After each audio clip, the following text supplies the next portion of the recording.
நீ சாப்பிட்டியா? இல்லைங்க, கொஞ்சம் வெயிட் பண்ணுங்க, சமைச்சிடுறேன். உட்காரு. நான் ஃபுட்டை ஆர்டர் பண்ணிட்டேன். ஐயோ அதெல்லாம் வேணாங்க, நான் சமைச்சிடுறேங்க. உட்காருன்னு சொல்கிறேன்ல. இதை பற்றி ஏன் முன்னாடியே எனக்கு சொல்லலை? ஏன்னா உங்களுக்கு உங்கள் அப்பாவை ரொம்ப பிடிக்குங்க. அவர் இப்படி பண்ணாருன்னு சொன்னால் நீங்கள் ரொம்ப கஷ்டப்படுவீங்கன்னு தான் உங்கள்கிட்ட சொல்லலை. நீ இத்தனை நாள் சொல்லாமல் மறைச்சதே தப்பு தான். உண்மையை சொல்லு. என் பொண்ணை கல்யாணம் பண்ணிக்கோ, என் சொத்தெல்லாம் உன் பேரில் எழுதி வைக்கிறேன்னு எங்கள் அப்பா ஏதாச்சும் சொன்னாரா?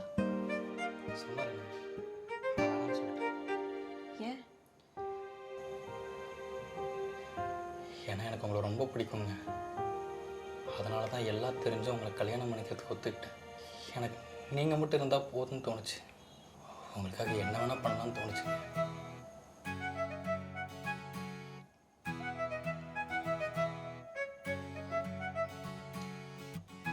மோட்டர் சுவிட்ச் ஆஃப் பண்ண மறந்துட்டேன்.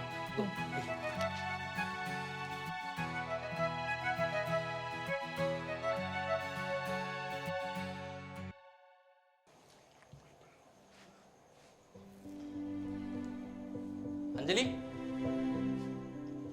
அஞ்சலி. சபரி,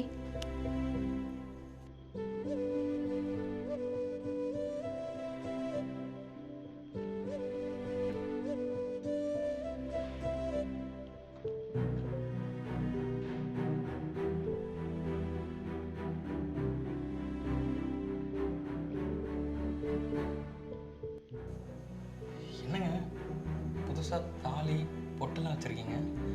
உங்கள் அப்பா வீட்டுக்கு எங்கேயாச்சும் போகிறோமா? அப்போ உன்னை பிடிக்காது, அதனால போடணும்னு தோணலை. இப்போ போடணும்னு தோணுது. நல்லா இருக்குங்க.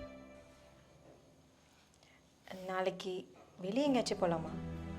வீட்லேயே இருக்கிறது ஒரு மாதிரியா இருக்கு.